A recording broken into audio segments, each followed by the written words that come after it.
destiny calling me. I hear destiny calling me. I hear destiny calling me.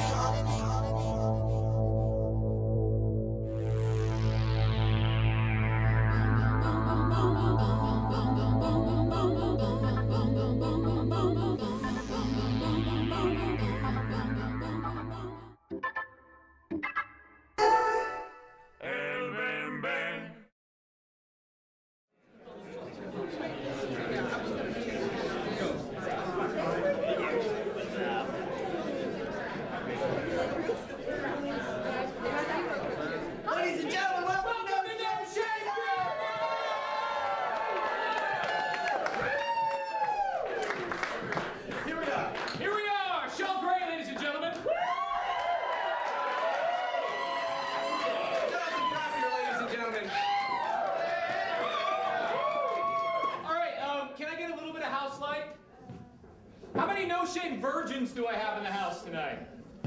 No, Come on, don't be shy. I'm not going to make you do anything. I mean, okay, maybe I will. Yeah! All right. Now, you no-shame virgins, remember that the whole point of no-shame is that you too, next time you come, because you will, you'll get addicted. This is like crack, baby. You too can... Weeks. You can write something next time, you can be in something next time. You might be in something and write something tonight. I have no idea, but the idea is that everyone can do it, right, Sean? It's a participatory thing. I can't even say that right now, but it is a participatory thing, so there you go.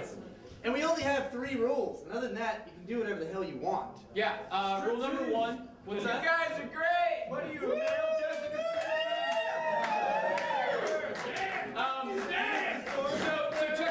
Check it out, hecklers.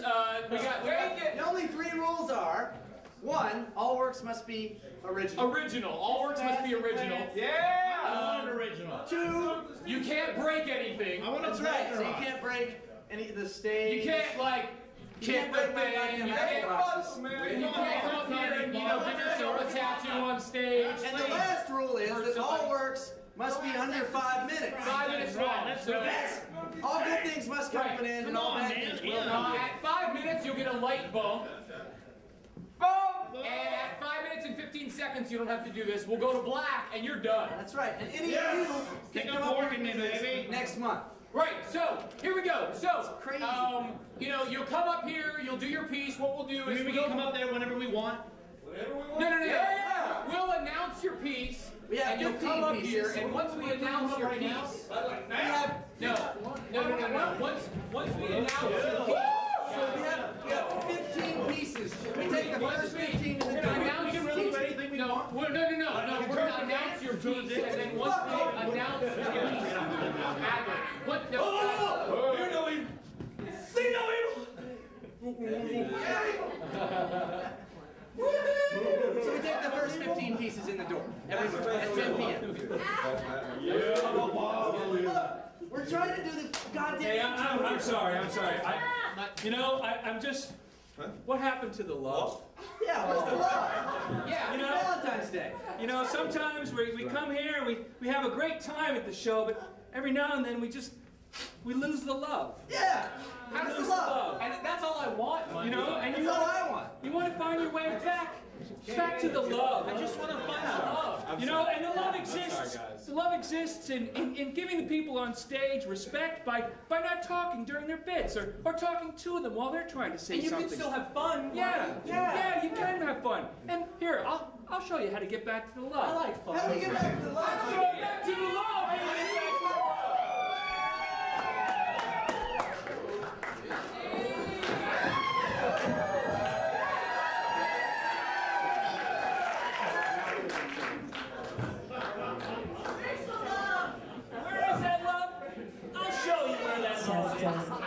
It's very close by.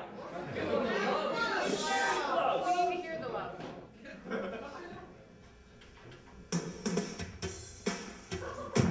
Wait. Oh, thank you. Don't screw it up, Mindy. You're right. Okay. Thank you. Sure. If you see a faded sign at the side of the road that says 15 miles to the... No shame! No shame, yeah.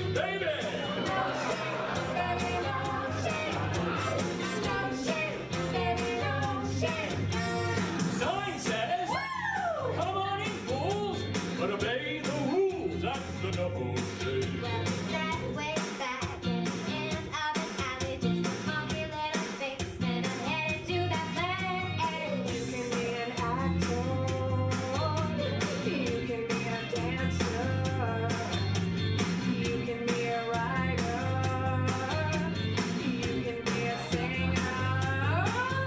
And no shame is get our theater on. Get our theater on. Steady on! No shame, there's no blame. No shame, skits can be lame. Everybody singing, everybody dancing, acting really crazy, cause the crowd ain't be dying. The whole place shimmies when everybody's clapping their hands. All their hands, all their hands, all their hands! Everybody's moving, baby. Folks lining up outside just to get in. Everybody's moving, everybody's moving, baby. Look at the stage. Look at the stage.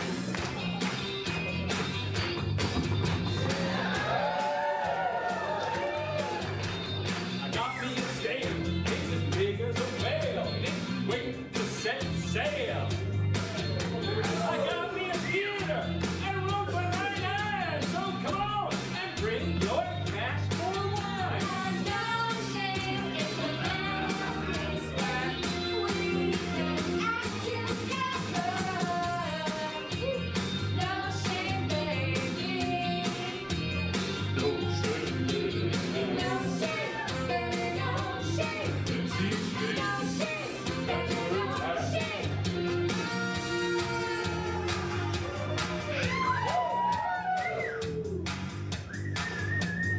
Rule number one here at No Shame. It's got to be original. Rule number two here at No Shame. Can't hurt yourself or the set that you're on. Rule three. It's only 5 minutes. Rule three. It's only 5 minutes. Rule three. They said it was 5 minutes. Rule three. All the lights will go out. And who hosts the show? Cheryl Gray.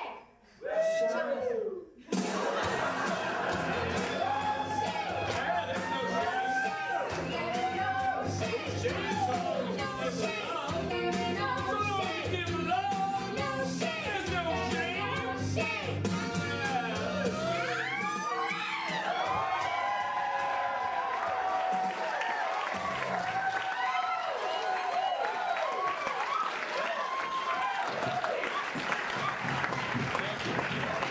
Ladies and gentlemen, that was Monty Carter, Sarah Fields, and Lucia Del Vecchio in no particular order. Now, That was the No Shame song. and here's what we didn't tell you about the No Shame song. You too can do the No Shame song. So all we need you to do is sign up. Right now we've got March and April taken care of, but we don't have May and June. True. That's true. And the only rules about the No Shame song is that they have to in some way incorporate the 3 rules of No Shame, which are Yada, yada, yada. all works must be original, 5 minutes, can't break anything. Right. So, Without first piece of further the night ado. is First and last, with Monty Carter and Dylan Bolin.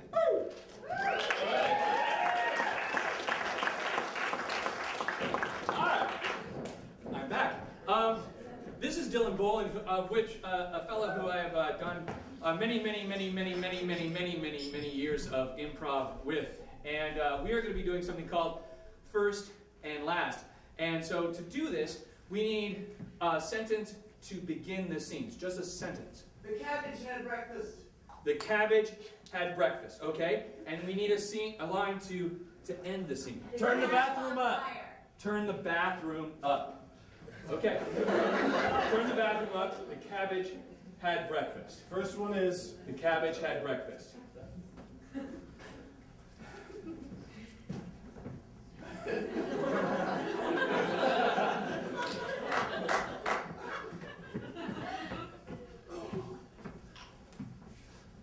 Cabbage had breakfast. good. Yeah. I haven't gotten to the carrots yet. Those sons of bitches are mean.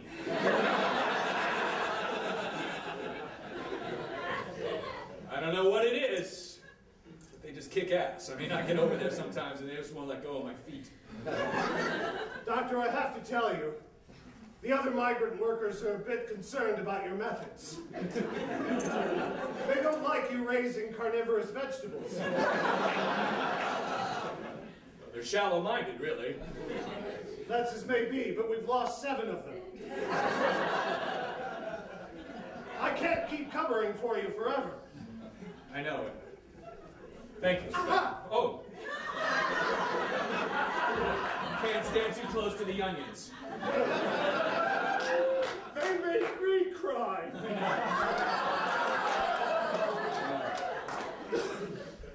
You see what's happening here, Doctor? When you do things like this, when you try to play God, God gets pissed. This will not stand. Don't you see? Eventually, these vegetables are going to revolt. I say let them.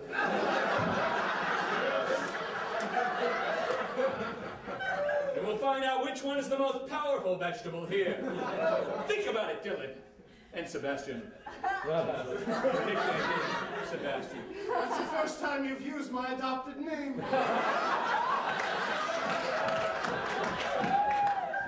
I felt you were ready. But think about it. One of these vegetables will be the most powerful carnivorous vegetable around. Then we'll build an army of them. And we'll march into California like vegetables marching into California. I don't have a simile for that yet, but I'm working on it.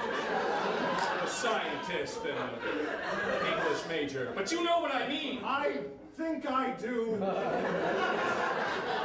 Doctor, I think I hear your wife calling. Damn it. All right. Don't worry, I'll take care of it. Thanks. Yes! Come on upstairs! All right.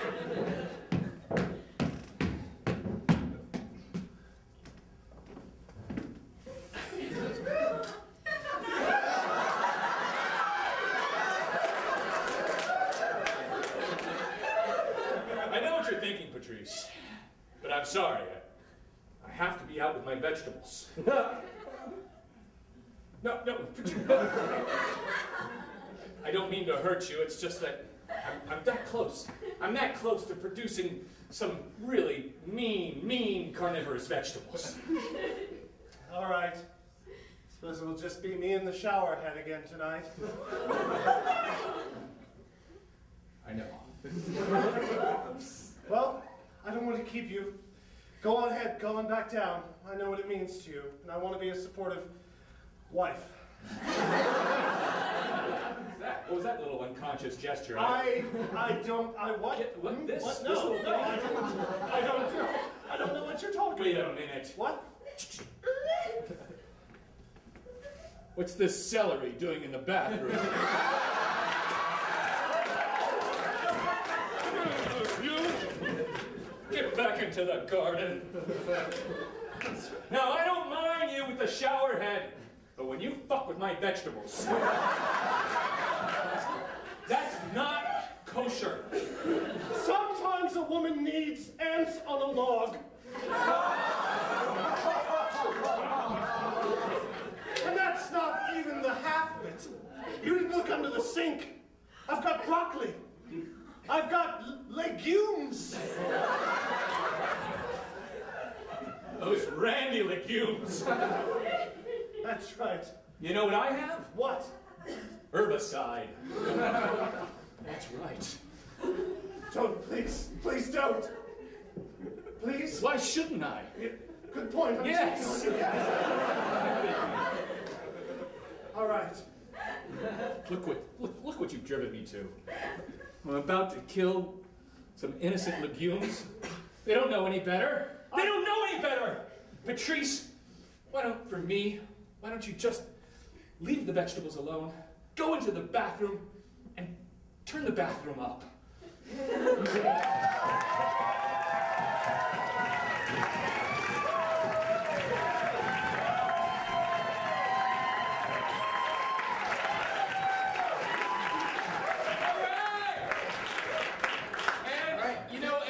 Thank you to Dylan. You're visiting from Milwaukee. Milwaukee! Now, one other thing for you virgins, just real quick, I want to talk about the apple boxes. Virgins.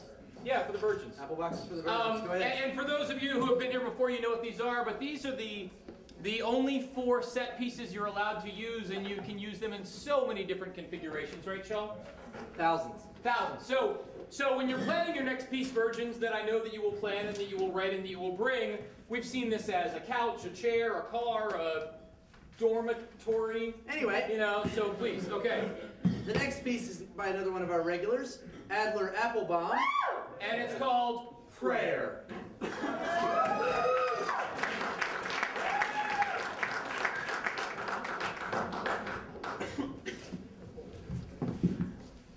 Hello, God.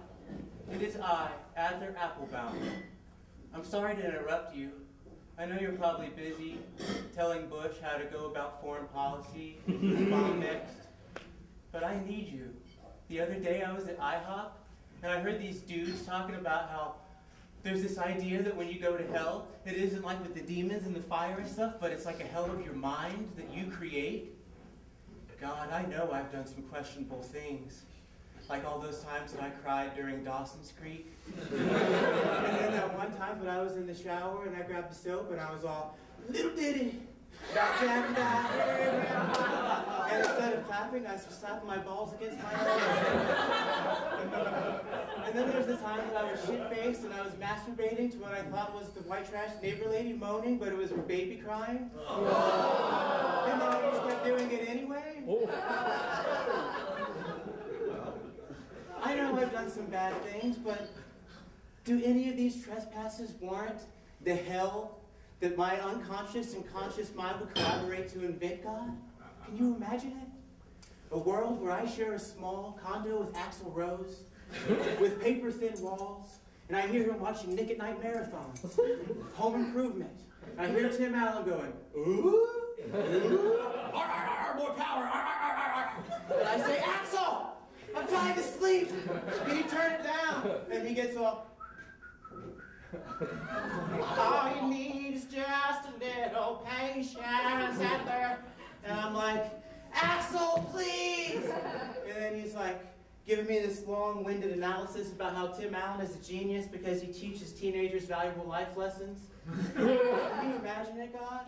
A world where my landlord is Rush Limbaugh, and I don't pay him with money, but the tender stroking of his ego. The only time I ever have to poop is immediately when I get out of the shower. My primary emotion is that feeling I have after I've just ejaculated into a wad of toilet paper and haven't muted the porn yet.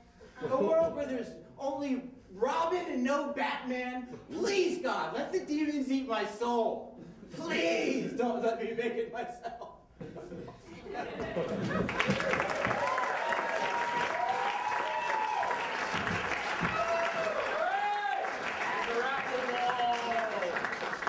Next we have friend shit is everything. Shit! Friend shit. That's what I said. I know, I want them to know that that's what you said. They heard me. Okay, but they could have said, wait, did he say Written and directed by Nathan Adams. Right, with Ellen Feather and Tara Curry. That's all you need.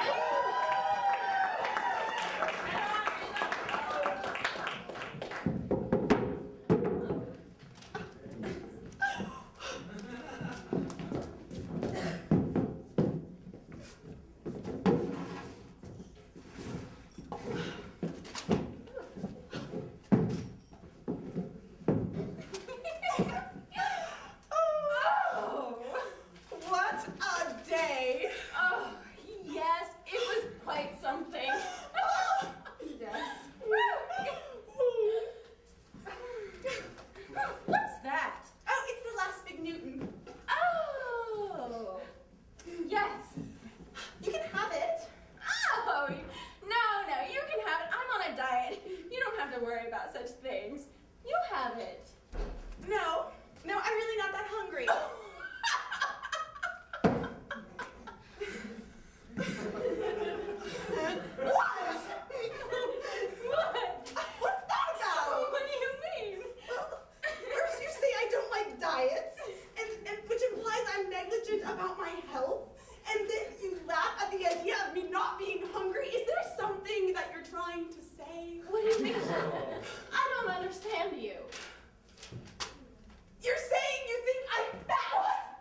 No!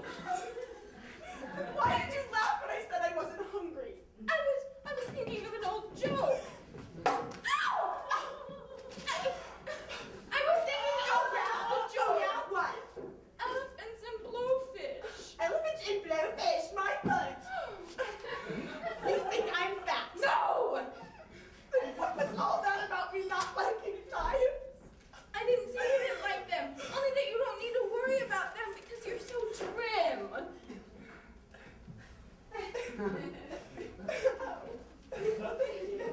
You're welcome. You know where we should go? Oh, where? That store in the mall with all the naked people. Hot Topic? No, Abercrombie and Fitch. Oh, no, I don't really like to go in that store. Every time I go in there, I feel like I'm ugly. Well, we can disguise you. That's not quite the answer I was looking for. Well, we can both go disguised. Oh, really? That's not much better. Well, what? I was hoping that you might just say that I wasn't ugly. Well, you are. I mean, you aren't. Which is it? Oh, you're not ugly. No. Oh. No, you're not ugly. Thank you. You're welcome. You're not just saying that. No, you're really not ugly. Oh. You know, it's nice to have such a good friend like you. Yes, ditto. I think it's because we communicate so well. Oh, indeed. Yeah. Misunderstandings are always far when you're near. Thank you. You're welcome. It's so great to have such a good friend with such a big head. I mean heart. Thank you. Wait. What?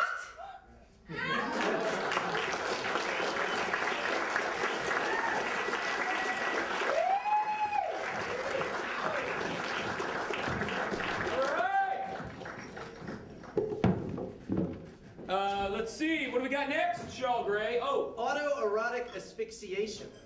written by George the Bastard. Directed by the same. And starring Donnie, and Jamie and Chris Martin and Mike Mike Conley. That's all you need. Yeah.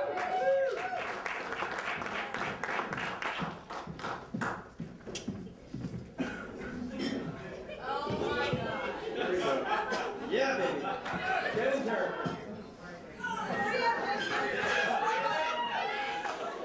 God damn it, Jason, you should shout or something. I wouldn't come in your room while you're doing that. Jason? Jason? Oh my God. Oh my God, are you? Jason, this can't be happening. Calm down. Calm down. Maybe he's still alive. Maybe he's just passed out.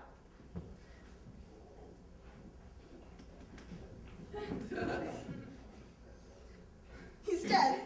I can't have found him like this. What the hell is he thinking?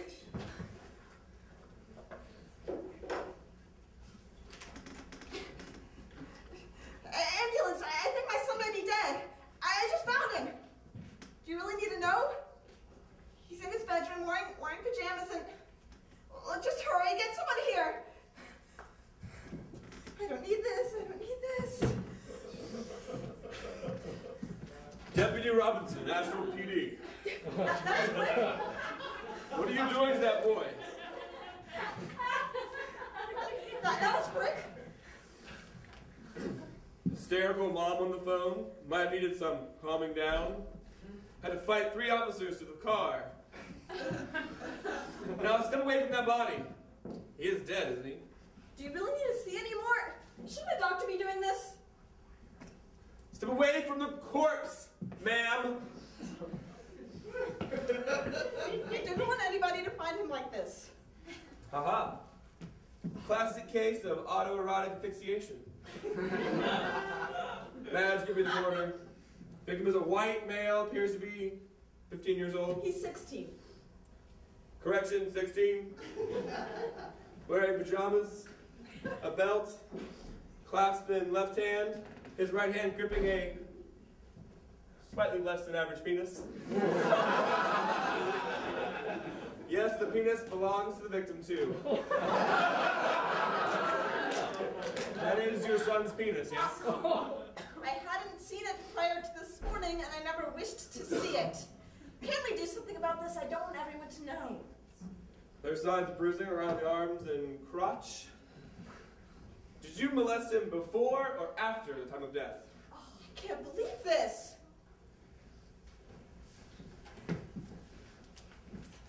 Dude, there's cops here? You weren't on the bus. What's up? Sam, you need to go James? now. No way. Sam, you should go. Is he dead? Miss Pelver, are you like fucking that Chase? Not cool. Sam! Did he really die of autoerotic asphyxiation? That is so awesome. I thought it was an urban myth. No, Mrs. Pelver, it's true. It's the practice of intentionally reducing the amount of oxygen to the brain during sexual stimulation in order to heighten the received pleasure from orgasm.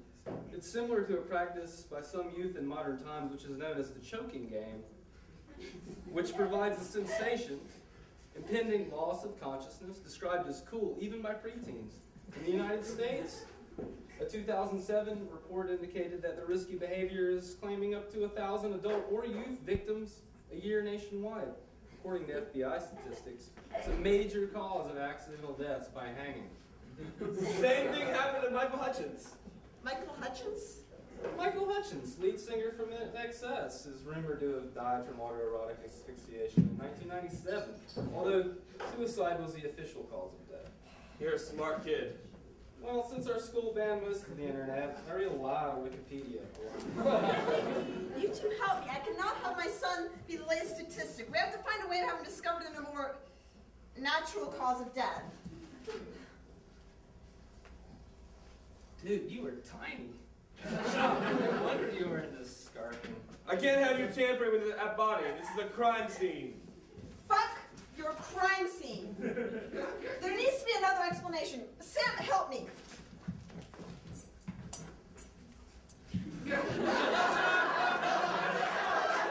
Reenacting a Ricky Marvin video died of embarrassment.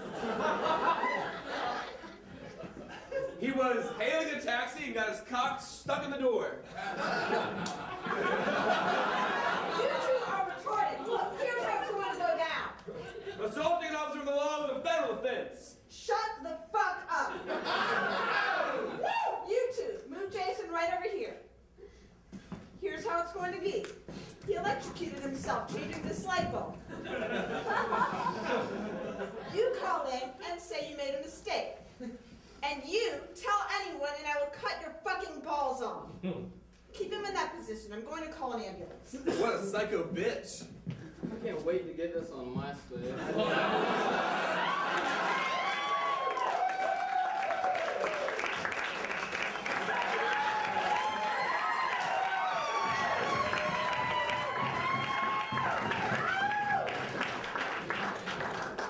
Once you get that on MySpace, if you could send me the link. You sick fuck! You know, I'm sorry, if I could.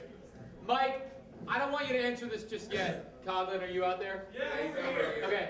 I don't want you to answer this yet, just yet. I think he was actually fondling himself. And I want to hear a round of applause first for those who think that he was not touching himself. Round of applause. We don't even need to do the second one. Mike, Yes, we do. Mike, Yeah. be honest. What? It's like 10:30 or 11:30. Right. I've been out of my house for like an hour and a half. What do you expect me to do? Yeah, that's what I thought. We got what we expected. Yeah.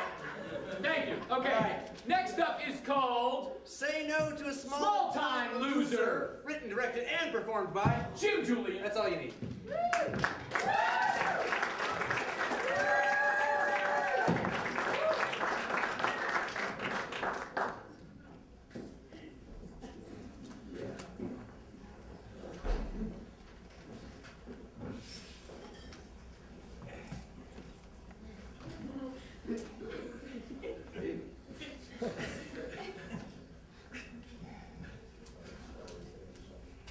It was obvious I had a problem.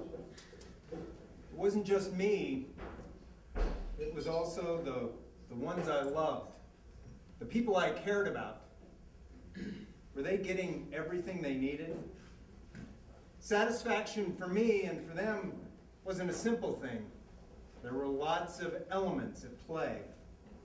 But clearly, there was only one real true answer. My penis had to get bigger, a lot bigger. And it had to get bigger faster, a lot faster. Waiting for it to happen just wasn't working. I needed some outside help. Someone who wasn't biased and wouldn't prejudge me for whatever the outcomes would be. That help came to me, surprisingly, through the email. One day I rushed into the office, checked my messages, and there amongst the offers of genuine Rolex watches at 1/3 of their retail price, my pending Irish sweepstakes winnings, and the lonely and bored Russian girls who just needed me to correspond with them, was my salvation, a miracle waiting to happen. My circumstances were not uncommon. My penis had stopped growing. Its size hadn't changed in years. The world around us had changed. War, internet, cell phones, food choices, new car models, celebrities, fashion, everything moved on. But my penis, the same thing day after day. And all that was going to change was going to change now. I was choosing the #1 pill that had been endorsed by doctors, a proven formula used by millions of men globally. A revolutionary, safe, all-natural, herbal, effective treatment that had been seen in Maxim, GQ, Esquire, Rolling Stone magazine. It was called Mr. Long. It was going to give my partners, and maybe me, what we truly deserved, a chance for deep satisfaction and a sense of true fulfillment. Imagine that, all from a tiny pill. Well, I clicked on the web link and gave him my credit card information and sat back confident in my decision to make a big turn in my life. In just 3 short weeks, an unmarked package arrived on my front porch. Mr. Long was here. After taking the Mr. Long pills for about a week, things started changing fast. My penis began to grow. Each morning I would awake to a new dimension of surprise and awe. And of course, these amazing developments brought happiness and fulfillment to my beloved ones. I felt a renewed sense of purpose and direction. When my penis reached 14 inches and weighed almost 2 pounds, I was dumbstruck. Frankly, I was a little humbled by the course of events. But then things started going badly. My penis kept growing. While I immediately stopped taking the Mr. Long pills, hoping that that choice would slow or stop the growth, but inexplicably, the organ's growth continued. When it reached 22 inches in length and over 7 pounds in weight, I was in dark, dark, uncharted waters. I had no idea where this would end. I was no longer bringing satisfaction and fulfillment to my beloved partner. Her capacity to deal with this development had been exceeded beyond all limits. Unfortunately, instead of being sought after, admired, I was the object of amusement, ridicule, and scorn. I had learned too late for my salvation, but not for yours. I had ignored this important truth. In my reach for the outer limits of human potential, I had forgotten it is not the size of the penis that matters so much, but rather the size and qualities of the heart that guides that great or small penis that truly matters.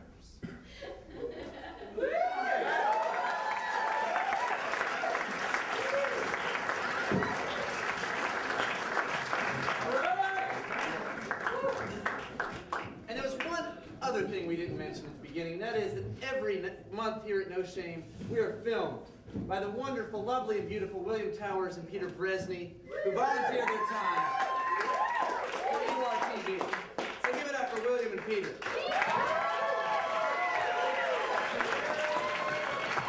So, the other thing that means is if you didn't see it on the way in, those nice little signs that say you're going to be recorded, you're being recorded. So, you're going to be aired on URTV every month, and then we also, thanks to Peter, post them on Google Video. So, you're going to be famous. It's pretty exciting. Maybe. Yeah. All right, next up. Chance Dance by Tartan's Town Household with Lauren Creel, Katie Towner, Hart, Glenn, and Terry. That's all we got. There you go.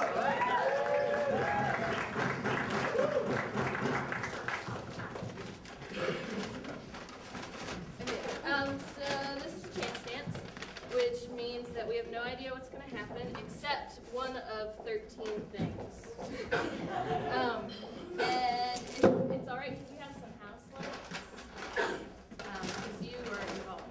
All right. Yeah. And that's all I'm going to say. Are you ready? You set? Go.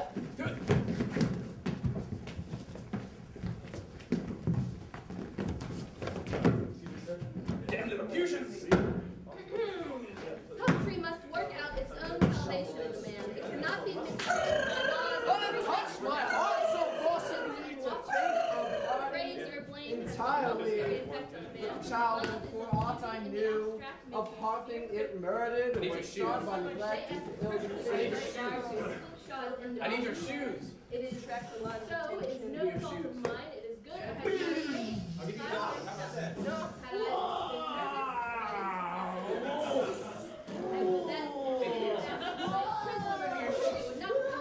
Give me your shoes. All right, well, I'm gonna fart on you. Okay, I'm gonna fart on you. Give me your shoes. Wait, I don't think I want those shoes. You gotta take them off. Ew. That's disgusting. There's fart on you.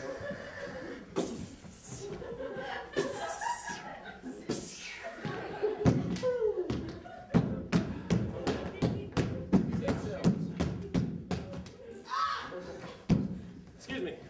Need some new shoes, don't you? 50 cents. Find $1. Sounds good. Take care of them? 50 cents. $1. Okay. There you go. They're for sneakers. I don't like that. Weird. It came from Milwaukee. I like.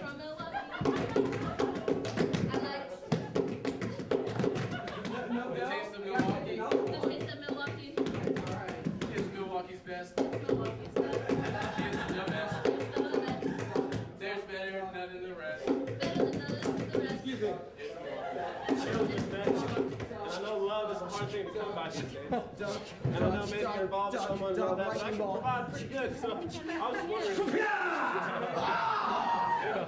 You sure next week? Yeah. I can drive a boat. I can sail. That'd be fun, yeah? Okay, deal, man. We'll talk about it.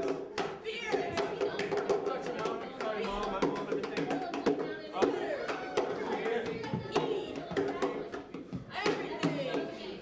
Oh, waiting for it.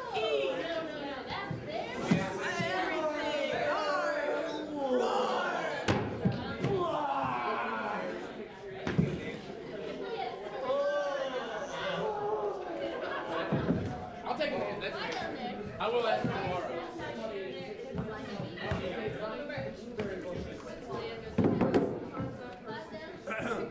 There's much talking about the mate's behavior. The driver shouts at the passengers to stop talking, else he will not continue the drive journey.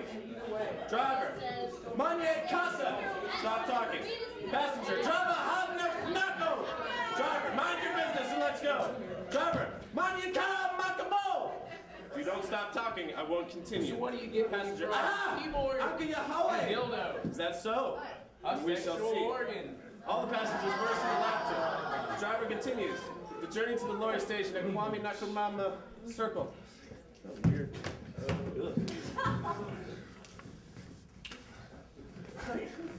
I already sang a song about beer. I love beer, I love beer, I love beer. It's from the one.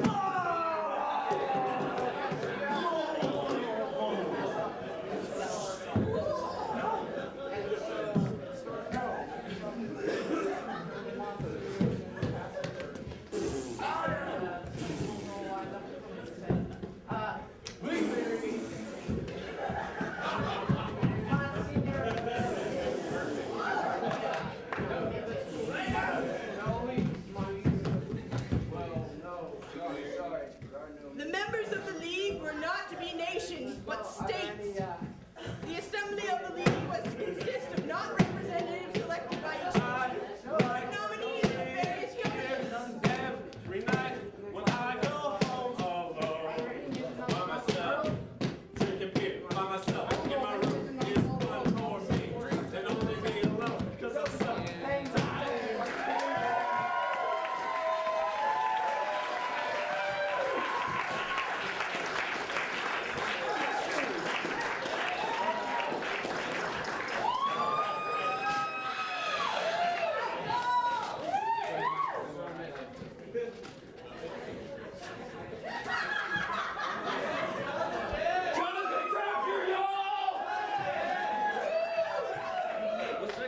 What's the next piece? Hey, where's your vigorous beer? Man, I've had too much to drink. You know you have. I'm even changing faces on you. The next piece is called Fatherhood. By Julian Vorns. Voris. Wait a minute. Voris? Jonathan knows. Ah!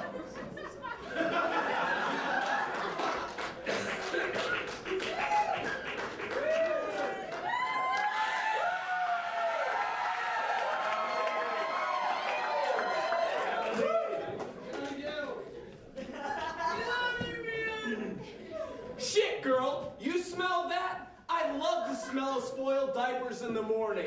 It smells like victory. Fatherhood. I gave my son a rectal temperature. Gave. As if it was a gift.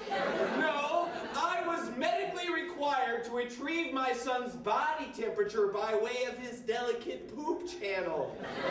I am concerned said rectal temp I had to give my infant son is going to stay with him, is going to linger in the dark recesses of his psyche. I am concerned that my inserting a thermometer into my son's teeny tininess is going to negatively affect our man-to-man relationship in years to come. I am furthermore concerned that my cascading madness will swamp our home, trapping my boy in the slug garden with the chiggers and the mucus. Perhaps my good DNA will pass on to him and his penis will be prehensile, like a possum's tail. Like mine. And he and I can swing together from the giant toadstool in the slug garden. Yes, we two trapped, but his mama will of course be there serving up the flagoons of colostrum, and she is a fresh, nimble minx, the Kalishnikov of femininity, of love. But we're not going to talk about her, for this poem is about my boy, me, and fatherhood. Son, my boy, you, listen to me. Here are my wise vice wisdom words to you. For one, if you want to save money on food, then you should sleep more.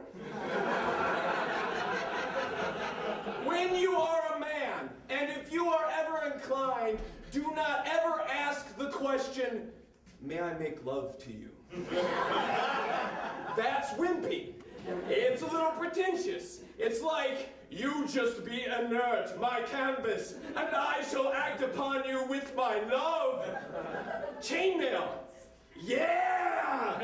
Chainmail! A robust suit of chainmail. Chainmail worthy of a warrior! Anyways, I believe that success to a long-term stable relationship such as your mother and mine, is to apologize first thing in the morning. It just gets the day started off on the right foot. Also, and last, and most important, poetry will get you nowhere. For example, oh, yonder fish fudge, oh, meadow formica, vestibule, amalgamated, oh, hither fish fudge, oh, meadow formica, vestibule, but let's make poetry topical. Heretofore, amalgamated, oh, yonder fudge, vestibule, I'm on a low-carb diet, so you can go fuck yourself.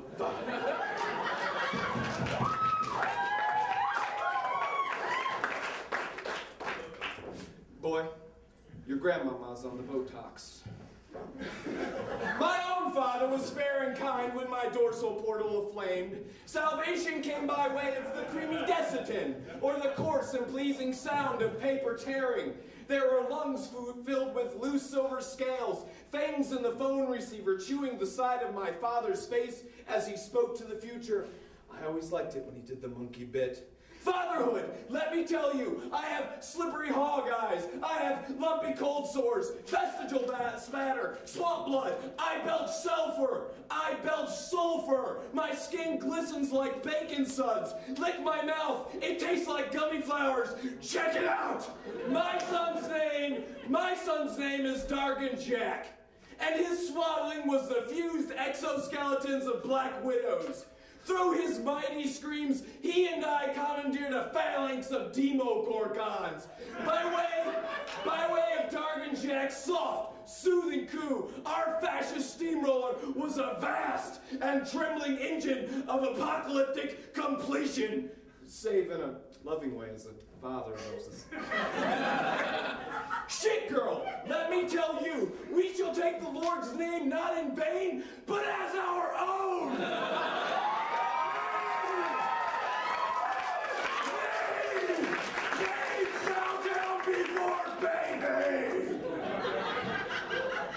No matter what words I grapple and trounce to serve me, they are but vapors and coyote cries. These words sift through my fingers thin grains. My spider shame to do no justice for fatherhood. The screen door rattles aside. Embraced and spun, his mind slips to his side. Rapid back again, leaves back, snap past his face. Miasma of maple rhododendron, laurel, fern, ivy. The wind a dumb whisper. Mountains hug the red sky. The tip of a grin. Half pie spin for wet white teeth. Held in my hands, breathe. And he looks at me. And he thinks.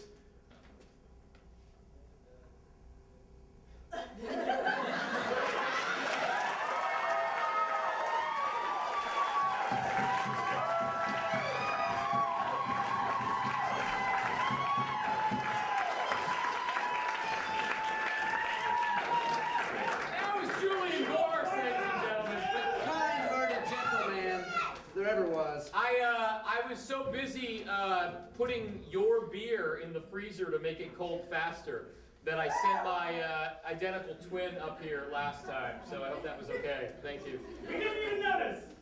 Awesome. No, I didn't. Without further ado, our next piece is All Men Are Pigs. Written by Polycycles. Directed by Cody McGuirk. With Hobby Pyre. And Justin Marks. There you That's all go. you need.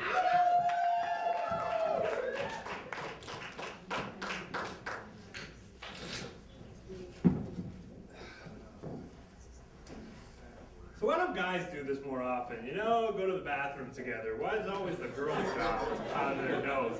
My nose needs powdering. Did this occur to anyone? What do you think, Dave? I think that quite possibly the consensus on the situation, that is, if men go to the restroom together, it ought to be considered gay. Well, what do you think? Do you think it's gay? What I think is irrelevant in the situation. Yeah. So why do you suggest it? Come into the bathroom together. You must have some interest. Frankly, Hank, I asked you to come to the restroom because you were blocking your girlfriend in. Blocking her in? Yes, she was seated next to the window in the booth. You were seated next to the window in the booth. Yes, but I trusted my girlfriend to let me out. Why wouldn't you trust me to let Annie out? With the way you were acting, I wouldn't trust you with a fork and a knife. What? Look, the reason I called you into the bathroom is... Into the bathroom, you mean? Yes, into the public restroom of this restaurant. Into the toilet, right? Yes. Oh, do shut up, Hank. My point is... What was I saying? Was there something you wanted to talk about? Actually, there was. But it's clear out of my head. Yes, I remember. I think you, sir, are a pig. Well, I can give that a big oink oink. Huh? What do you think? Do I look like a pig? Well, no, but psychologically, you don't look like a pig either. I mean, if you think about it, pigs may be seen as filthy animals, but humans have, on more than one occasion, been known to eat various different parts of bodies. Except for the Jews, of course, and the Arabs, well, Muslims. But you, sir, are no pig, and I would under no circumstances be caught dead eating the likes of you. That is to say, wait, what was I saying again? About me being a pig.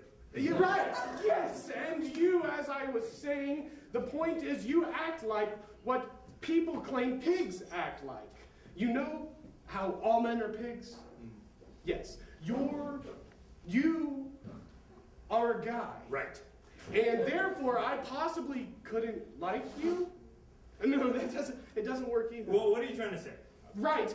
Well, you treat Annie. Annie? Yes, Annie. The way you treat Annie is, I treat Annie like a pig. Yes!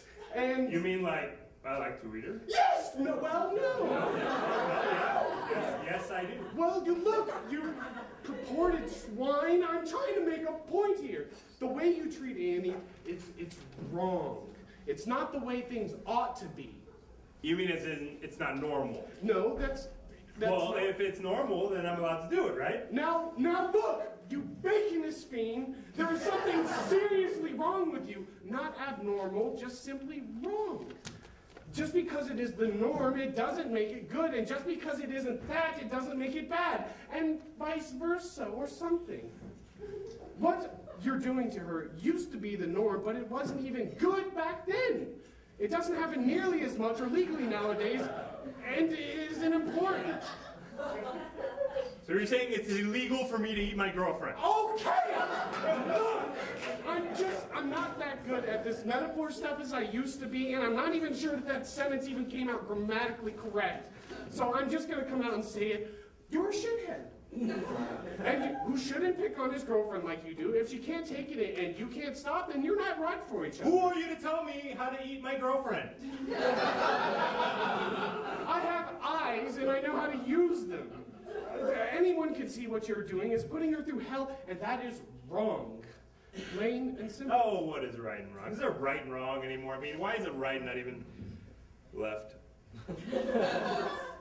In the words of a great man, someday you're gonna get bitch slapped, and I'm not gonna do a damn thing about it. On the contrary, I'm gonna stand by with my girlfriend, whom I respect and obey as any sane man ought to, and we're gonna laugh. You expect me to take you seriously? Annie loves me.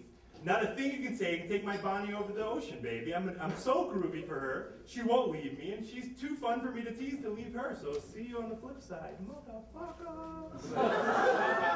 Woe is me. All men are pigs.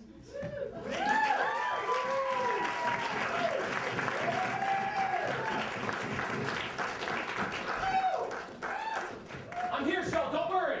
Next we have A Kiss to Begin. Written, directed, and performed by Spice. Spice. Don't kiss me.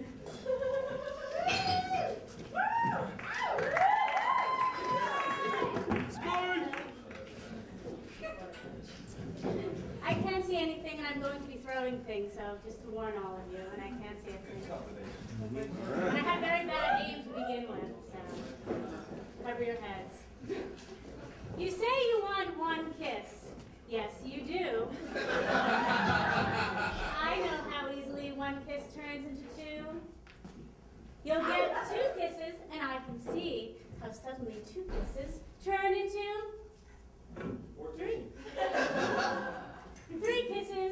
you want 4, and deliciously, 3 kisses turn into 4. After 4, who keeps score? The next thing you know, you're down on the floor, and I think I've played this game before. So, better just not to start at 1, because I've seen the end, and it isn't fun. I know what'll happen when it's all done, and I don't want to be there. I'd sooner run away from this than give you that kiss and risk being able to talk to you again and be your friend. But your lips are so pretty. Maybe you won't treat me shitty. This time will be different. Maybe you won't become indifferent. Maybe. Oh, baby, just do it. Plant one on me. Throw away that caution before it all infects me. Kiss me once, then kiss me more. Turn that 1 kiss into 4. I don't care if I'm a whore or if when we're done you walk out the door. I'll just hope for the best and pray that later you don't think of me less. Treat me as if I've become a pest. Say you're going east just because I'm going west. I'd rather our relations become continually deep. And with you, I will want to sleep, not always need to fuck, but rather have the luck of holding you and knowing that true love does exist. It can be like this. I know it can, if we don't rush and try to pretend that we have more than we naturally do. Say that you love me when you don't know who I am at all. And I will fall off your pedestal when you realize I am not the perfect girl. So, let's not have sex and then try to surmise if we have some common thread or how we've lied, just in order to feel that luscious flesh, when I'd rather be here and clear and fresh and love you and know you for who you are, and then try to reach that orgasmic star. And if you can just be patient and not break down that door, one day I just might fuck you like no one has before.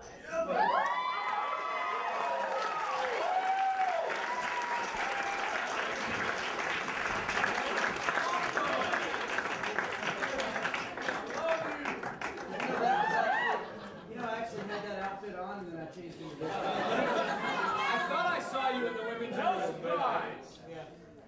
Fuck your mother! Written by Kevin Anderson. Yeah, directed by Steve Shell. And performed by Darren Marshall and Tony Gass. Tony Gass.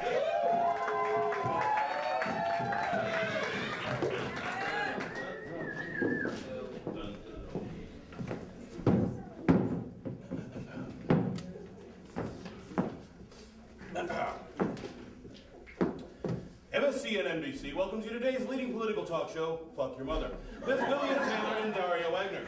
Speaking up for conservatives is Mr. Taylor, an award-winning talk show host and author of the bestseller, Why Freedom-Hating Liberals Should Move to Canada.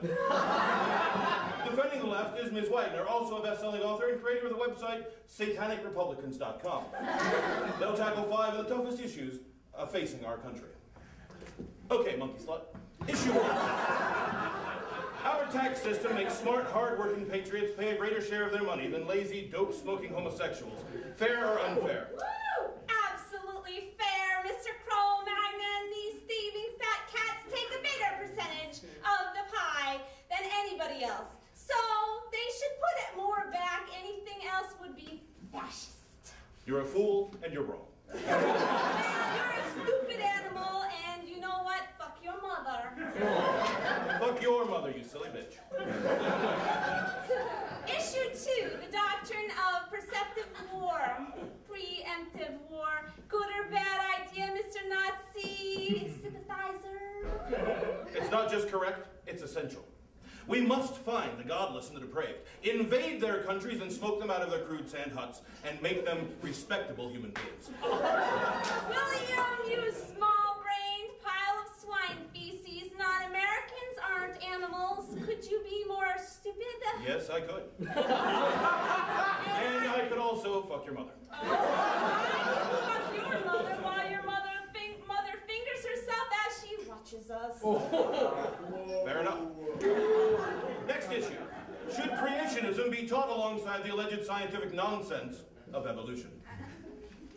Only in a parallel universe of your retarded mind, you idiot. Of course, we should not allow crude legitimate science in our nation's classrooms.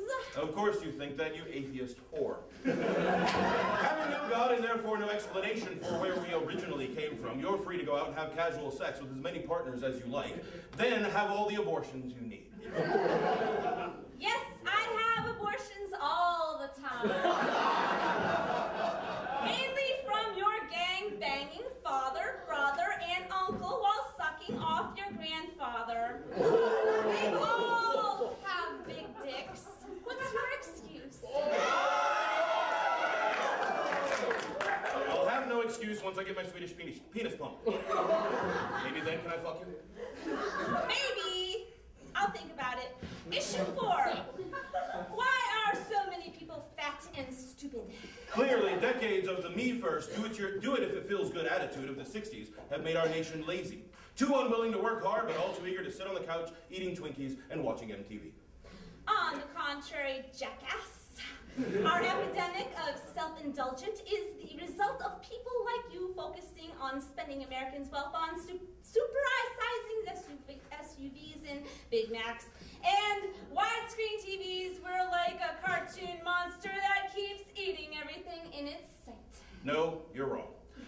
My dick is like a cartoon monster when it's popping your mom's hairy snatch. Our nation's people are like God's chosen people. Yes, our nation's people are like God's chosen people when we're fully using the resources he has chosen to give us. Issue 5, knock knock. Who's there? Me taking your dad in my ass, fucking your mother with a strap-on, eating out your sister, sucking off your brother, and jerking off your grandparents with each hand. Oh, you're almost right. Actually, the correct answer is me fucking your mother's left ear, my fingers in the asses of your nephews, my balls slapping your dead grandparents in the face, while your little brother records it on video as your inbred sister laps up the drops of my cum. Of course, you would twist the facts like that just to fit everything into your warped worldview. I'm just trying to save the truth from lying, soulless demons like yourself. Don't be angry because I'm right and God is on my side. That's it. We're out of time this week. Join us again next week when we resume debating the most important issues facing our nation. Goodbye. MSC and NBC is pleased and honored to pay such distinguished journalists astounding sums of money to rationally and unemotionally elevate the level of our nation's discourse. We'll see you next week at the same time, in the same place.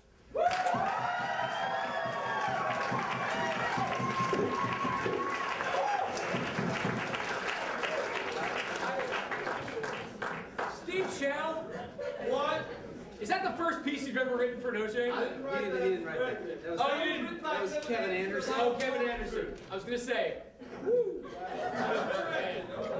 All right, no blame, it's no shame. All right, name of the next piece is Bijou. Written, directed, and performed by Adler Applebaum.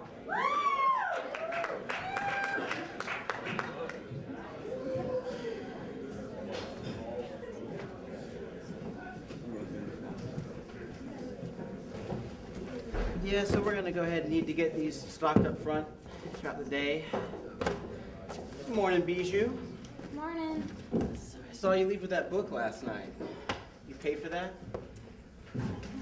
Something tells me I'm about to. What was that? Well, I was on the last chapter. I brought it home. I brought it back this morning. That's temporary shoplifting. And while the title shift manager may not mean squat to you, it's a pretty big deal with me. There's a lot of things you don't know about me, Bijou, like morality is a big deal. And when upper management puts faith in me to keep these things in order, Well, for the love of God, Rusty, out with it already. I want you to have lunch with me. Fine. Yes, get us some hoagies. Hey, it's almost break time. Hi. What's with the moping? You're not reading Dostoevsky again, are you? Oh, it's worse. It's worse. Not last exit to Brooklyn. I promised Rusty I'd have lunch with him. Rusty? Come on, you can't get out of this? It's Rusty. What do you suggest? Last week, I didn't show up for 2 shifts without calling in. When he confronted me, I told him I was protesting on the front line and I couldn't leave my fellow picketers. And he believed that? We were protesting for a new season of Fresh Prince of Bel-Air. Yes. Well, he believed in the cause, and rightfully so. Okay. Look, Bijou, I understand you're having a bad day. I get that. But don't be hating on the Fresh Prince now. It's break time. I gotta go. Oh, wait. Excuse me, miss, could you tell me where I could find the new Dr. Phil book, please? Towards the back. It wouldn't hurt you to smile, you know. A young girl, delightful woman like you. You have so much going for you to be so morose. So much going for me? Yes. Do you ever read the goddamn newspaper? Oh, certainly. Do you know anything about what's happening in this world, or is Dr. Phil's big burly mustache the only gateway you have into the big scary world? I don't care for your tone, young lady. All I meant was that. Oh, I know what you goddamn meant. You meant, God forbid, somebody in retail should thoughtlessly smile all day. And in the meantime, the goddamn bees are fucking dying, man. Bees? We're in a war. There's oil. There's apocalypse upon us. I want to see your manager. Is there a problem over here? Does a bear poop in the jungle? You bet there's a problem. I don't think the bears poop in the jungle. Yeah. We've all heard the saying, bears shit in the woods. Not I have nothing about it. Excuse me. What's important here is that we... Hey, if we're going to resolve anything here today, we all need to be on the same page. Okay? We're all adults here. Allow my associate to continue, sir. Fine. Again, we've all heard the statement, bears shit in the It's woods. the woods. Definitely. Yes, I've heard that before. Bijou! Bears don't shit in the jungle, right? It's just the woods. Yeah, I'm not sure. You want me to Google it? Which, yes, please. I don't make a habit of using harsh language is all. I understand why you said poop instead of shit, but there was no reason to change it from the woods to the jungle. Forget, fuck it! Fuck it!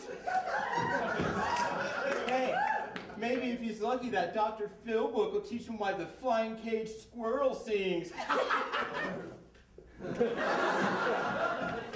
everything all right? Just Penelope pissed about the news again. I thought she swore off reading the news at work. I guess she caved. Where's my hoagie? So, I saw you writing some poetry in the break room the other day. Actually, I'm a poet too, you know. It just sort of flows out of me like a stream or some other beautiful shit like that. Now, people don't know this about me, but I'm deep. Okay. Spiritual. Sensitive. So, did you hear they're going to bring back a new season of The Fresh Prince of Bel-Air? That's it.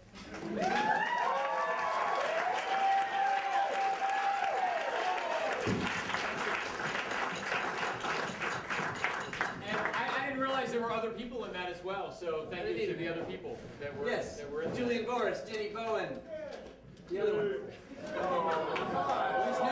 Whose name I don't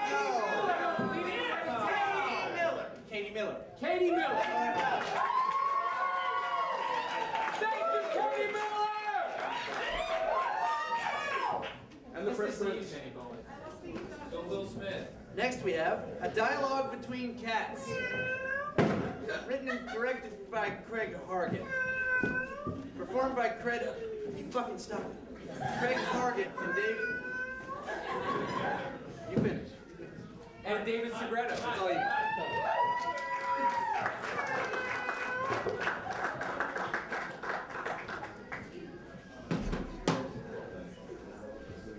Oh, you again. Did you not already fix the toilet? Your mouth is fresh, as is your cabbage. Never had I met a mule so talented. You cook so fix and grow. It's almost a tease, really. But I love when you tease, Ferdinand, and pour cheese all over your ass. Did Mr. Rogers teach you how to puppet yourself in imaginary castles? Did you fish till you were 40 and then realize that you were living in a sewer called Home Pungent Home? Slap me! I need to feel the direction of your oppression. It's just too subtle these days. Nonsense. I fell on my knees for your ideals. I replaced images with words. Your words. I can't be a butcher any longer. Not even if it's kosher. Well, tickle me a blind dog and watch it jump. You left yourself so no one else could. I'm in love with my fate. A more fate, sorry hands left to rust, traded for the thrill of never looking back. We will not learn. As God said, we are 100% guaranteed to turn to salt. Let me brush your hair. Tis a bit humid. Yeah! You fuck, you witch! Ah, it seems you fancy yourself an artist. Depressed, elated, critical, drunk, yet all you do is improvise impersonations of dead humans. Go on. Hit me then. It's sad news. Cat burgled in the bush. But this time I refuse to give in. If you stay still, everything will pass. Geared into infinite reasoning, bonded into the hoods of fancy cars, dragged and raced into ambiguous gender roles where women say no and mean it and all wigs are political. Your children are fair. But tasting the sweetness of their golden rules is like an old sock you hammered in the wall. I see your shaving is close. I stopped at hello. I smelled foul. You bird-bone hunger strike. I knew you stole their lunch money. I kind of favor asshole deep in my psychological fettering. Tame this striped red-eye flight to dead fingers pointed on the hunt. Get your lips down there. The doghouse is fitted for two. Halo, my, oh, damn it, I just wet cement. Loomed, I found heathens and bloody rags on your feet, rolling, tied to my symbol. We all died the day you started to drool. Take your fickle finger to the sidewalk, scribe your name. Tomorrow is late, you're never on time. A fool dances to the moon. Bloom, I found glad acceptance with extra shift to time my life, squared with long sides and memorable lines. Sad news, makeup does not belong on your face. No cats, just waves of jet-streamed black men with bobsleds. I caught you on tape. Just try to rewind me, I swear. Why? Are you scared of the fetal position? I was, but I found change in telephone booths. I wailed and burned myself. Oh, God. I can smell it from here. Buried I was, unmarked, but you are like the gnashing of teeth. Strike me a dissonant chord. Shame brought you to this, Ferdinand. Shave your face. I thought you walked funny, trumpeting your python queen into existence. Towels of blood, prime ribs, choice. You have a choice. You look eternal.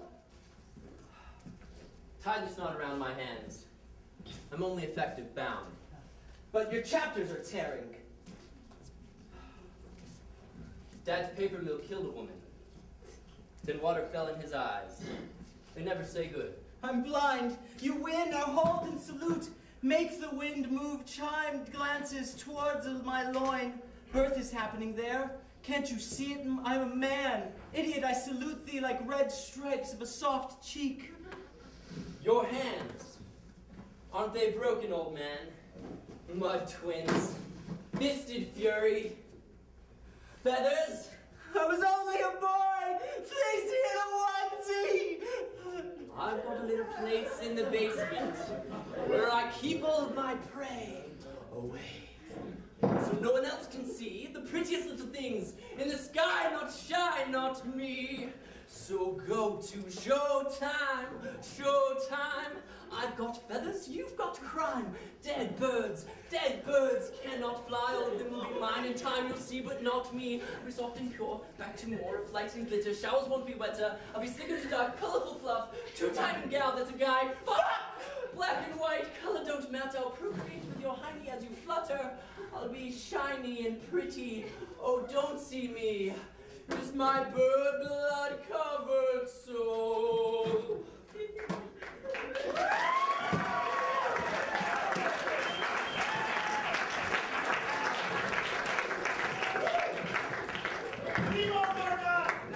Now those fellas know how to save paper.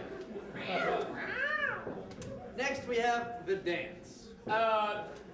Written by Bonnie Freestone and the Solid Gold Dancers, yes. Yes. Performed by Sam Dilbert. Joy Hodges. Raven. And Marston Blow. I think Julie, or Bonnie Freestyle too. No, instead of Bonnie in it, it's Marston Blow. Let's just let him do it. Okay, just do it!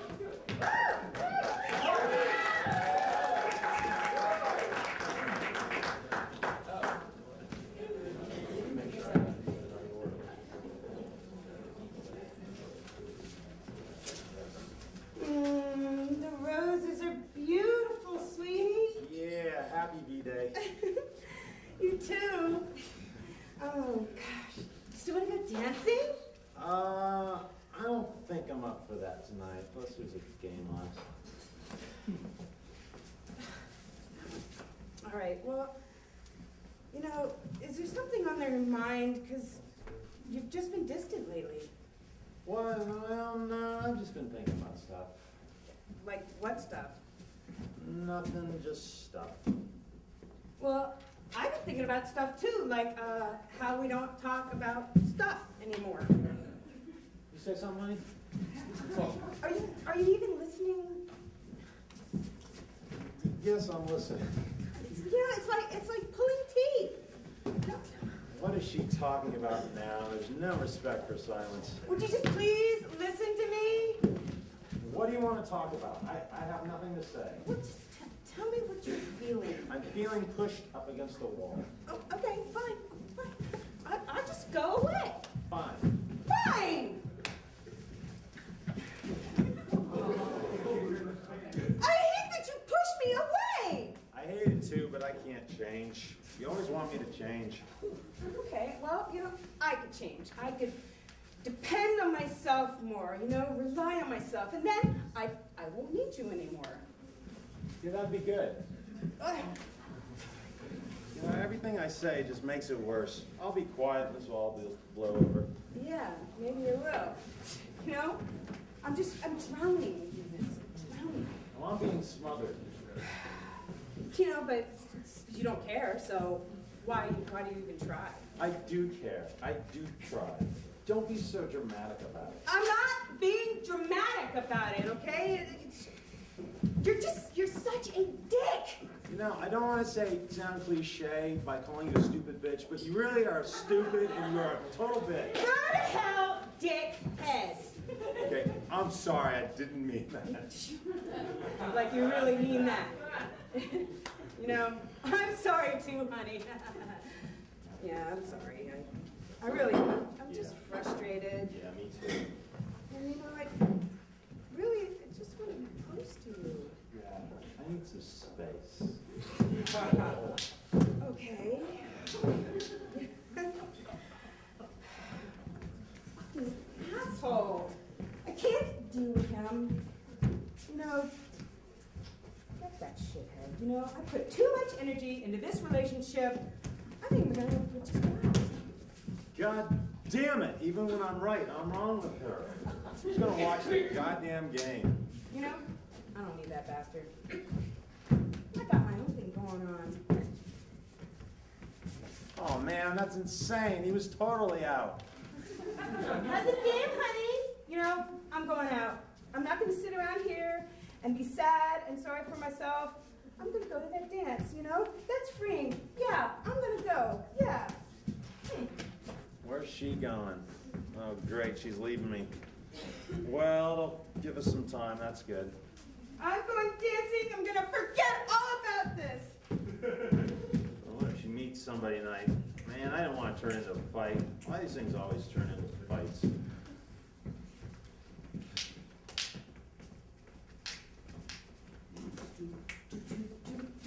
Yeah, hi. Hi, honey. Hi, sweetie. I missed you. Yeah, I miss you too. I'm sorry. Yeah, I'm sorry. You know, let's just forget it. Yeah. You want to kiss and make up? No. You know, I'm really tired out. Woo, danced my ass off. Woo, the place was packed. It was so fun. Yeah, great. Yeah, I just thought we could, spend some time together. Yeah, I'm not really feeling it. I just need some loving, babe. Well, I just need some space. I think I'm ready to talk about it.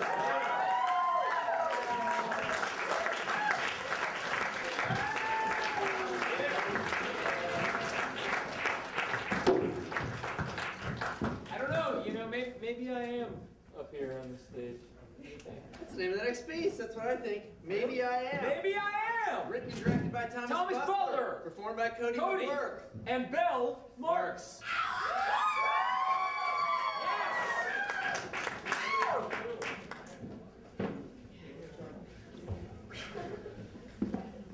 You guys are awesome.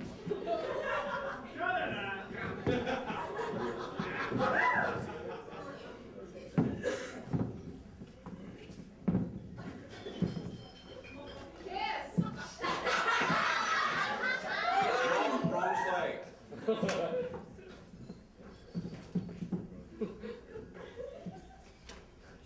It's so funny, man. One time I was living in Asheville. I used to work at this place called Barley's, right? I was struggling at the time. I used to have these thoughts like, maybe I'm gay, maybe I'm gay, maybe I'm gay.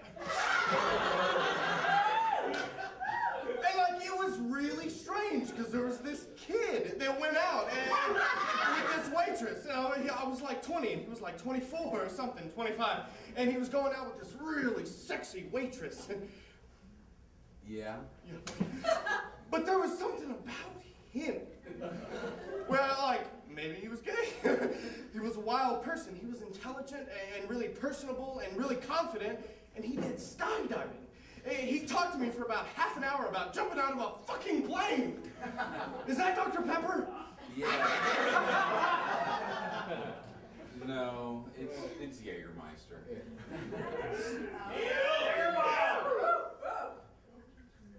Anyways, so I was like, subconsciously, I was wrapped up in the Stone universe. I was all, he seems kind of gay. I mean, he seems a little queer. But I didn't come right out front and say it, but it was my actions that... Yeah, I understand. And he said, listen. He looked at me straight in the eye and said, just laugh. Just laugh.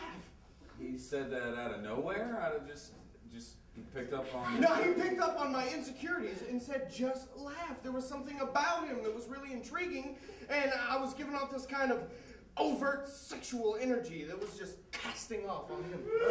Right. And he was like, just laugh. He wasn't hiding the fact about himself, but at the same time, he could recognize that I was weary about it, and he was just like, it's funny, man. It's not anything you're going to go ahead and do. What he pretty much said is that it's not a condemnation. It's a choice. It's not a, you know what I mean? What he said was just laugh. And I tell you what, there was another guy. He was all in fear about being a queer, and I was washing dishes and shit. And my problem was whoever I was looking at, I was like, are they thinking that about me? Yeah, that's interesting. And my eyes would just go to guys' asses. Not because I like them, just because the fact that my mind would actually challenge me to look at another guy's ass and really say, do I like that? What happens was I couldn't take it. I was washing dishes and all I could see around me was ass. Yeah, and I just said, fuck it. I put the dishes down, I walked outside, I sat outside, I was going nuts. I have been there. I was going, do I really love Amanda? Do I really want to be in a relationship with a woman? Am I this fucked up that I can't really have a kid? Because all I want is to be a dad, you know? And I'm feeling this tension in my groin and all these ass energy.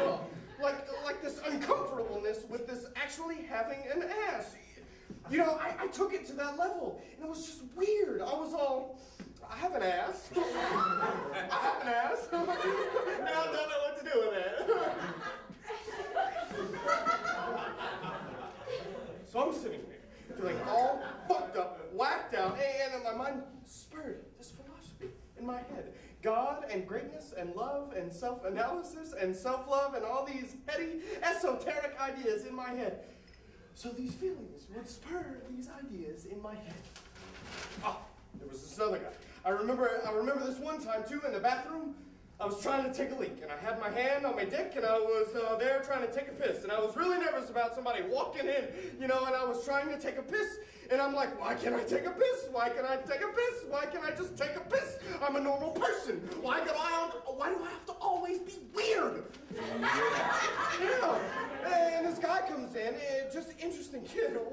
He asked me, what are you, gay or something? He walked up and said, you know, I gave off this weird energy, and he said, are you a faggot or something like that? You know, and I was like, hey, fuck you, man! Kick your ass! Something like that. And he turned out to be pretty, yeah. And so my consciousness was fixed on this one insecurity and I actually drew words out of people. Either reinforced my insecurities or challenged them and made it all right. In any case, I was really fucked up.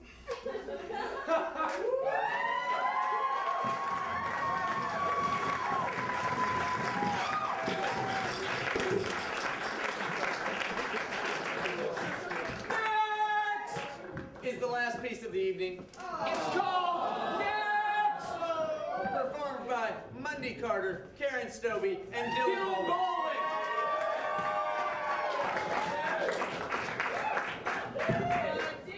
Hey, and actually, Carter! there's actually a song called Next. I don't know if you guys knew that, but Yeah. would you guys mind? Doing the next song? Yeah, would you mind? Next, y'all! You gotta treat it with respect, y'all! You gotta spell it with X, y'all! Next! This is the way that we play the dance. We do a scene. We play our best to change the scene.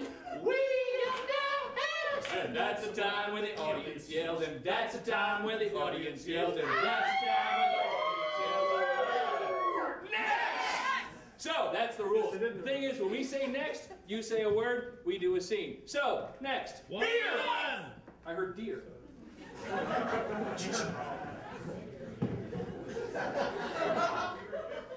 Daddy, Yeah? I don't know about this. I just don't know about this, Daddy. What do you mean? What do you mean? You mean you don't know I about? just don't know if it's right. Well, people have been hunting deer. Oh my, this is a friendly one. This is a friendly one. This is good. Stay still. Stay still. All right, you know Daddy loves you. I love you, Daddy. I love you, Daddy. Just stay calm. Stay calm. Where is it? Daddy needs to shoot a deer. Now, you need to bring the deer a little closer to you. Because if I shoot the deer at this range, then Daddy's liable to get some brains on you. Come here, dear. What's it? It likes salt, right, Daddy? Yes, it likes salt. It's kind of sweaty.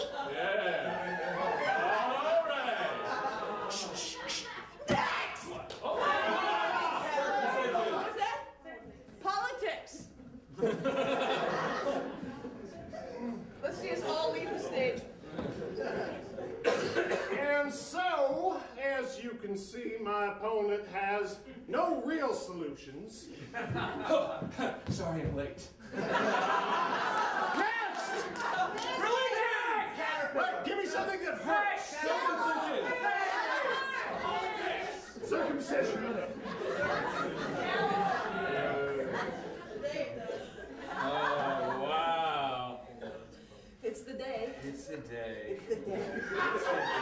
It's the day you get a little cut. Good morning. Hello. Is this the little guy? Yes. Yes, Moyle. Fantastic. Excuse me. This is not you. It's me. It keeps me from shaking. What? Well, whatever you... I guess you're a professional and you know what you need. Oh, it's okay. Don't you worry about the thing. What the I need to prime it a little bit. you know, I guess we all thought there would be a little bit more surgical precision here. Small knife. Small knife. Yeah, I mean, it's not like our boys are redwood. Next! I heard existentialism clearest.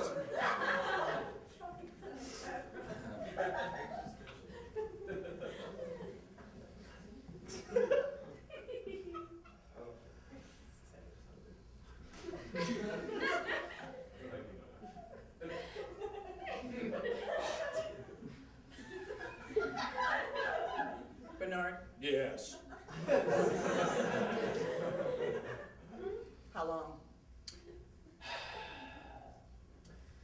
You don't have long to live, I can tell you that. Days, weeks, months. Hours. You've got hours to live. The cancer is going through your body like prunes through an old man. I know that doesn't sound appetizing, but it's the most exact metaphor I could think of. I'm a scientist. I'm not good with metaphors and symbols. But I've never. You've never, what, danced? You've never You know, you've Bernard, never- you know, I was waiting someday, you know. To make love to a man? Perhaps a scientist? I just have always wanted to see God. Well, I guess that's asking a lot.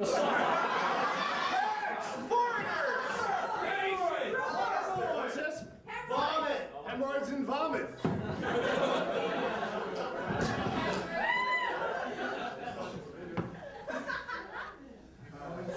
Just let it go. Just let it go. Just let it go. Because you know you need to. So you might as well just let it go.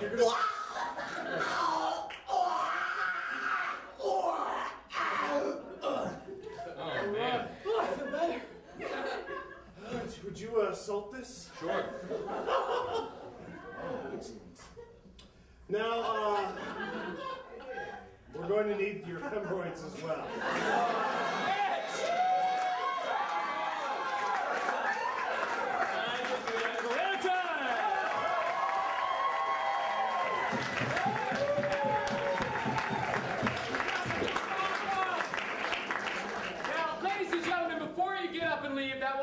Piece, but I have a few announcements if you could bear And with you know, me. I think it's kind of unfair for Jonathan to wear a t-shirt that says Jesus loves my tattoos and then wear another one under it to where we can't even see his tattoos.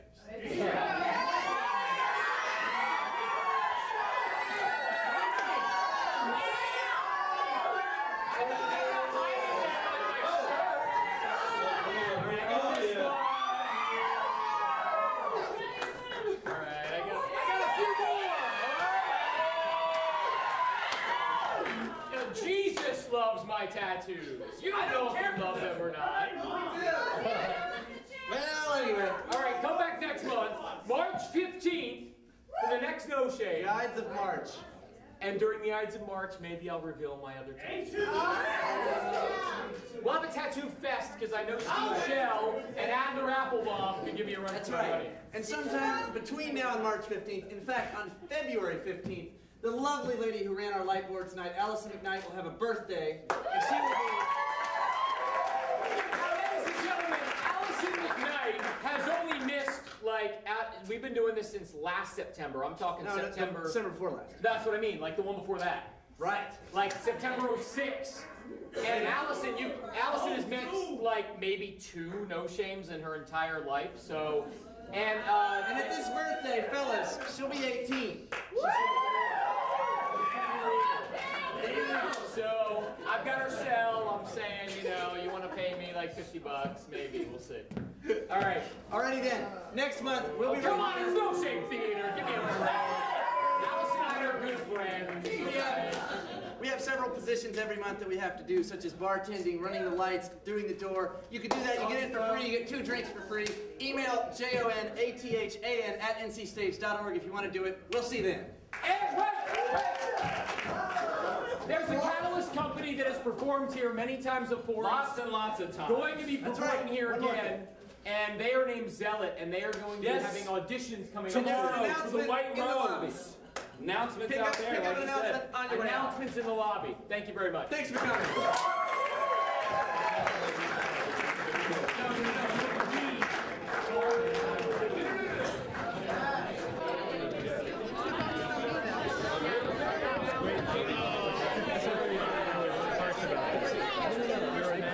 Everybody was doing it, and you were the only ones that had to put it.